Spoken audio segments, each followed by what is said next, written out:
বিধানসভা নিৰ্বাচন সমাগত তুংগত উঠিছে প্ৰতিটো ৰাজনৈতিক দলৰ নিৰ্বাচনী কুচকাৱাজ।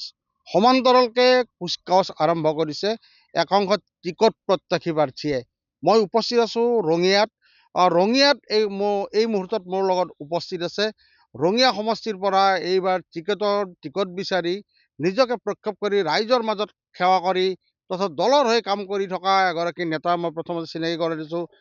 কিষাণ মৰ্চাৰ উপসভাপতি ৰাজ্যিক উপসভাপতি নিবাৰণ লহকৰ প্ৰথমতে আমাৰ অনুষ্ঠানলৈ স্বাগতম জনাইছোঁ। কেনেদৰে আগবাঢ়িছে আপোনালোকৰ? 2013 চনৰ পৰাই মই টিকট প্ৰত্যাশী হিচাপে মই হাজোত আছিলোঁ।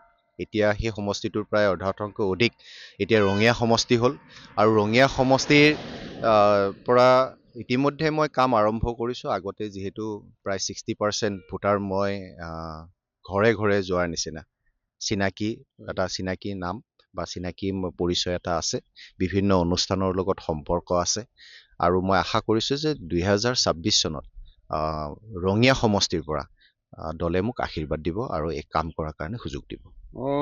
এগৰাকী প্ৰাক্তন সভাপতি, বৰ্তমানৰ বিধায়ক, মন্ত্ৰী ভৱেশ কলিতা ৰঙিয়াত আছে। তাৰপিছত আপুনি কিয় বাছি ল'লে যে ৰঙিয়াৰ পৰা আপুনি নিৰ্বাচন খেলিব বা অন্য ঠাইত কিয় আপুনি প্ৰচাৰ নকৰে বা অন্য ঠাইত আপুনি কিয় টিকট নিবিচাৰিলে? Local for vocal. মই আগতেও যেতিয়া হাজো সমষ্টিত আছিলোঁ, মই হাজো সমষ্টিৰ ভোটাৰ আছিলোঁ।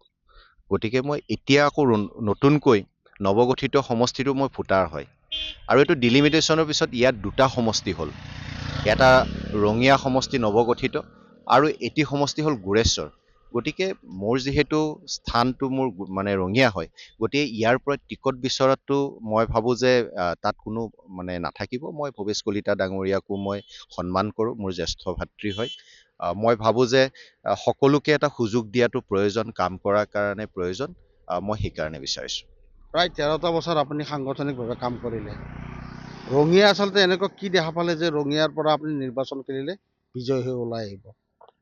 নিশ্চিতভাৱে মাননীয় প্ৰধানমন্ত্ৰী নৰেন্দ্ৰ মোদী ডাঙৰীয়াৰ যি তেখেতৰ চিন্তা আৰু মাননীয় মুখ্যমন্ত্ৰী মহোদয়ৰ যি ধৰণে কাম কৰিছে সমষ্টিটো ৰঙিয়া সমষ্টিত, কেন্দ্ৰৰ পৰাই আঁচনিসমূহ হওক, মাননীয় মুখ্যমন্ত্ৰী ডাঙৰীয়াৰ নেতৃত্বতে হওক, কোন বিধায়ক হয় সেইটো ডাঙৰ কথা নহয়, কিন্তু চৰকাৰে যিটো হিচাপে কাম কৰিছে ইয়াত নিশ্চিত বিজয় নিশ্চিত আছে।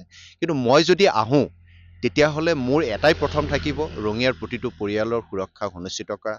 আপোনালোকে জানে যে উদ্যোগ গঢ়ি উঠিছে, স্থানীয় মোৰ থাকিব। যিদিনাখনৰ মই যদি দলে যদি সুযোগ দিয়ে, ইয়াত মুখ্যমন্ত্ৰী দলীয় বা সভাপতিয়ে যদি আশীৰ্বাদ দিয়ে, কি কৰিব ৰঙিয়াৰ? মোৰ এটা প্ৰথম কথা হ'ল প্ৰতিটো পৰিয়ালৰ সুৰক্ষা সুনিশ্চিত কৰা। 2 নম্বৰটো হ'ল ইয়াত যিমান উদ্যোগ গঢ়ি উঠিছে সেই এইবিলাক উদ্যোগত স্থানীয় যুৱক যিবিলাক তেওঁলোকে ইতিমধ্যেই তেওঁলোক কাৰিকৰীভাৱে তেওঁলোকে শিক্ষাগত অৰ্হতা তেওঁলোকৰ আছে, তেওঁলোকে পোৱাৰ কাৰণে নিশ্চিতকৰণ কৰা। 3 নম্বৰটো হ'ল মই যিহেতু কৃষক মৰ্চাত আছোঁ, বহুত কৃষকৰ সৈতে মোৰ সম্পৰ্ক আছে, বিভিন্ন তেওঁলোকৰ লগত সম্পৰ্ক আছে। গতিকে কৃষিৰ পদ্ধতিৰে আত্মনিৰ্ভৰ বা আত্মনিৰ্ভৰ ভাৰত, আত্মনিৰ্ভৰ অসম, আত্মনিৰ্ভৰ ৰঙিয়া গঢ়াৰ কাৰণে মই চেষ্টা কৰিম। কেনেদৰে আগবাঢ়িছে বাকী সাংগঠনিকভাৱে কেনেদৰে আগবাঢ়িছে? সোমাইছে, প্ৰতিটো চুবুৰীত সোমাইছে, প্ৰতিগৰাকী ভোটৰ ওচৰ পাইছে? মই ইতিমধ্যে মই আপোনালোকক কওঁ যে মই এটা পিছুৱাই গৈছোঁ। যেতিয়া মই যুৱ মৰ্চাত আছিলোঁ, শদিয়াৰ দিৰাস কপাতলি সত্ৰৰ পৰা নগাঁৱৰ বৰদোৱা সত্ৰলৈকে আমি যেতিয়া পদযাত্ৰা এটা কৰিছিলোঁ 720 কিলোমিটাৰ, সেই পদযাত্ৰাত আমি 31 জন ল'ৰা ছোৱালীয়ে আমি কমপ্লিট কৰিছিলোঁ। তাৰ ভিতৰত মই নিজে কেতিয়াবা ভাৱ হয় যেতিয়া মই উজনিলৈ যাওঁ সাংগঠনিক কাম কৰিবৰ কাৰণে, এতিয়া কৃষক মৰ্চাত থাকি কিনে, তেতিয়া মোৰ অনুভৱে এইবিলাক ৰাস্তাৰে আমি খোজকাঢ়ি আমি দলৰ কাৰণে এটা সজাগতা কৰাৰ কাৰণে আমি সেই সময়ত আছিল যে কাজিৰঙাৰ গড় হত্যা বন্ধ কৰিব লাগিব, সত্ৰসমূহৰ মাটি বেদখলমুক্ত কৰিব লাগিব। এইবিলাক কাম আজিৰ নেতৃত্বই, আজি চৰকাৰ হোৱা নেতৃত্বই, আজি মাননীয় মুখ্যমন্ত্ৰী মহোদয় হওক, আগৰ মাননীয় সোণোৱাল ডাঙৰীৰ নেতৃত্বই হ'ল ইতিমধ্যে কাম কৰি আছে বিজেপিয়ে। আৰু আমি সুখী যে আমি যিবিলাক প্ৰতিশ্ৰুতি যুৱ মৰ্চাত থাকোঁতে চৰকাৰ আহিলে কৰিম বুলি কৈছিলোঁ, আজিৰ চৰকাৰখনে আজি কৰি আছে। গতিকে মই সাংগঠনিকভাৱে আছে, মই বিভিন্ন কাম কৰি আছোঁ, কিন্তু সেই কথাবিলাক যেতিয়া মনত পৰে সঁচাই নিজকে গৌৰৱ বোধ কৰোঁ। বেয়া দিনত বিজেপি কৰিছিল আপোনালোকে, একেবাৰে বেয়া দিন আছিল বিজেপিৰ সেইটো সময়ত। তাৰ পৰা ভাল দিন এতিয়া বিধায়ক হোৱাৰ আশা জনসাধাৰণে কেনেদৰে আঁকোৱালি লৈছে? জনসাধাৰণে বিজেপি বুলি ক'লে মৰম চেনেহ দিয়ে, সেইটো এটা আমি নিজেই গৌৰৱবোধ কৰোঁ। কেতিয়াবা যদি ৰাস্তাইদি যাওঁ, কেতিয়াবা কোনোবা ঘৰত সোমাওঁ, এই ঘৰত সোমোৱাৰ লগে লগে যদি এগিলাচ পানী খাওঁ, একাপ চাহ খাওঁ, মই বিজেপি কৰ্মী হয়, ইমান আদৰ কৰি তেখেতসকলে ঘৰলৈকে লৈ যায়, সেইটোৱে গৌৰৱবোধ হয়। আৰু মই কওঁ আপোনাক, মোৰ ঘৰ বৰপুল্লাত, ৰঙিয়া সমষ্টিৰ অন্তৰ্গত বৰপুল্লাত।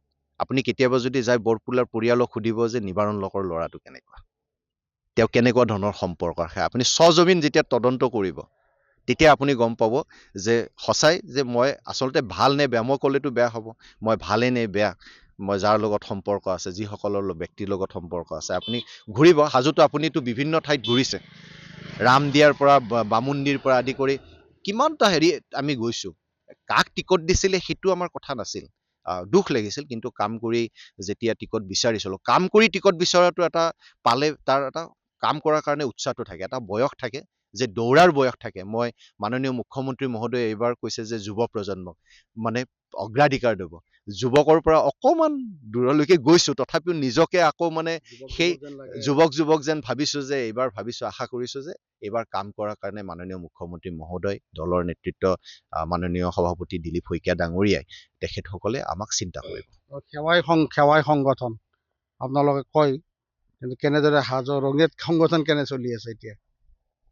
এইটো ৰঙিয়াত সংগঠন ভাল, ৰঙিয়াত সংগঠন নিশ্চয় ভাল। অসমৰ প্ৰতিটো চুকে কোণে বিজেপিৰ সংগঠন ভাল। যোনে বিজেপিক বেয়া বুলি ভাবিব, তেওঁলোকে বিজেপিৰ পৰা এনেই আঁতৰি যাব, থাকিব নোৱাৰে। যোনে বেয়া কৰিম বুলি ভাবে, তেওঁলোকে মানে থাকিব নোৱাৰে। শেষত পুনৰবাৰ সুধিছোঁ, ৰঙিয়াত আপুনি টিকট বিচাৰিছে, ভৱেশ কলিতা কিন্তু যথেষ্ট প্ৰত্যাহ্বান হ'ব, কি ক'ব? মই ভাবোঁ, যেতিয়া মোৰ ককাই যেতিয়া মোৰ ঘৰখনত দায়িত্ব দিছিল যে নাতি তই কাম কৰিব লাগিব, মোৰ দেউতাই মোক দায়িত্ব দিছিল, মই ভাবোঁ আমাকো সেনেকৈ দায়িত্ব এৰি দিব, দায়িত্ব কাম কৰাৰ কাৰণে সুযোগ দিব। আৰু এনেকুৱা নহয় যে মই ভৱেশ কলিতা ডাঙৰীয়াৰ কাৰণে বুলি কোৱা নাই, কাৰণ এতিয়া দুটা সমষ্টি হৈ গ'ল, গোৰেশ্বৰো আছে, ৰঙিয়াও আছে। মোকো এইবাৰ মানে সুযোগ এটা দিব কাম। ঠাই তাৰমানে যথেষ্ট আছে, মানুহে কম আছে নেকি? মানুহে চাওক, মোৰ কাম কৰাৰ কাৰণে ইচ্ছা আছে, এটা সময় থাকে কাম কৰাৰ কাৰণে। মই সমষ্টিবাসীৰ কাৰণে এটা ধৰি লৈছোঁ যে এইবাৰ ৰঙিয়া সমষ্টি, মই হাজোতে থাকি গ'লে, যদি হাজো হেৰি হ'লে হয়, মোৰ ঘৰ যদি হাজোতে থাকি গ'লে হ'ল, মই সমষ্টি মোক লৈ আহিলে, সমষ্টিয়ে মোক গোটেই প্ৰায় অধিকাংশ মানে দক্ষিণ পাৰ, ৰঙিয়াৰ গোটেই দক্ষিণ পাৰটোৱেই ৰঙিয়াৰ লগত সংযোগ হৈ গ'ল। এতিয়া হাজোৰ গোটেই উত্তৰ পাৰটো গোটেই ৰঙিয়াৰ দক্ষিণ পাৰ হৈ গ'ল। গতিকে কাম কৰাৰ কাৰণে মোৰ নিজৰ ঠাইত কাম কৰি ভাল লাগিব, কাৰণ মোৰ চিনাকি, মোক সকলোৱে আহোঁতে যাওঁতে সকলোৰে ঘৰত সোমাওঁ, সকলোকে মাত দিওঁ। গতিকে মোৰ এই জেগাটোত যদি কাম কৰাৰ কাৰণে সুযোগ দিয়ে এবাৰ, মোক এবাৰ দিয়াৰ পিছত মই দ্বিতীয়বাৰ কেতিয়াও টিকট নিবিচাৰোঁ, মানে গৈ কিনে যে তই কাম ভাল কৰিছ, তেতিয়াহ'লে তই আৰু এবাৰ কৰ। মই কোনো ডাঙৰ মানে হেৰিৰ ওচৰত যাই কিনে মই বিননি নকৰোঁ যে মোক আৰু এবাৰ টিকট দিয়ক, মোক দলে ক'ব লাগিব যে তই আকৌ এবাৰ কাম কৰ, আকৌ 5 বছৰ কৰ বুলি ক'ব লাগিব। শেষত সুধিছোঁ, আশীৰ্বাদ কাৰ লাগিব? ৰাইজৰতো লাগিবই, মুখ্যমন্ত্ৰী লাগিব, সভাপতি লাগিব, কাৰ লাগিব? আশীৰ্বাদ বোলা বস্তুটো জ্যেষ্ঠজনৰ সকলোৰে লাগে। আমি সৰুৰ পৰাই মা দেউতাৰ আশীৰ্বাদ, মোৰ মাও ঢুকালে, দেউতাও ঢুকালে, মই তেখেতসকলৰ পৰা আশীৰ্বাদ বিচাৰিম, পিতৃমাৰ পৰা আশীৰ্বাদ বিচাৰিম। ইচ্ছা আছিল যে সমাজৰ কাৰণে কাম কৰা। মোৰ ককাৰো, প্ৰয়াত চানাৰাম লহকৰ, মন্ত্ৰী MLA নাছিল, সমাজত নিজৰ ঠাইত কাম কৰিছিল, সকলোৱে চিনি পায়। আশীৰ্বাদ সকলোৰে লাগিব, এইটোত মানে হেৰি নাই। আনকি মই আপোনাক কৈছোঁ যে মাননীয় ভৱেশ কলিতা ডাঙৰীয়াৰো আশীৰ্বাদ লাগিব। ধন্যবাদ জনাইছোঁ, শুভকামনা জনাইছোঁ। আমি আশা ৰাখিছোঁ আপোনাৰ মনৰ আশা পূৰণ হ'ব নিশ্চিতভাৱে। এয়া হৈছে ৰাজ্যিক কিষাণ মৰ্চাৰ উপসভাপতি নিবাৰণ লহকৰ 2026-ৰ বাবে ৰঙিয়া বিধানসভা সমষ্টিত চুকে কোণে ঘূৰি ফুৰিছে দলীয় প্ৰাৰ্থিত্ব বিচাৰি। আচলতে তেওঁ আশীৰ্বাদ বিচাৰিছে, যথেষ্ট সময় দলৰ হৈ কাম কৰিছে, যথেষ্ট সময় তেওঁ দলটোক সময় দিছে, যথেষ্ট সময় হাজো বিধানসভা সমষ্টিত তেওঁ যথেষ্ট সাংগঠনিকভাৱে কাম কৰিছে। এতিয়া যিহেতু ৰঙিয়া সমষ্টিলৈ এই সমষ্টিটো গুচি আহিল বা সংযোজন হ'ল, তেতিয়াৰে পৰা নিবাৰণ লহকৰ যেন এক্টিভ বুথত দেখা পোৱা গৈছে ৰঙিয়া বিধানসভা সমষ্টিত। মই পুনৰ কৈছোঁ, প্ৰত্যাহ্বান কিন্তু যথেষ্ট আছে, কাৰণ সন্মুখত ভৱেশ কলিতাৰ দৰে বাঘা নেতা আছে। তেখেতে উল্লেখ কৰিছে ভৱেশ কলিতাৰো আশীৰ্বাদ লাগিব, কিন্তু দলেহে যদি তেওঁক সুবিধা প্ৰদান কৰে নিশ্চিতভাৱে তেওঁ সেৱা কৰিবলৈ 100% সাজু বুলি উল্লেখ কৰিছে। হয়, এইপিনেদি যাওঁতে ইয়াৰে যুৱক কেইজনমানক লগ পাইছিলোঁ। ভাই ভাতৃসকল, জ্যেষ্ঠজন, আপোনালোক আটাইলৈকে এই বাৰ্ষিক সভাৰ শুভেচ্ছা জ্ঞাপন কৰিছোঁ।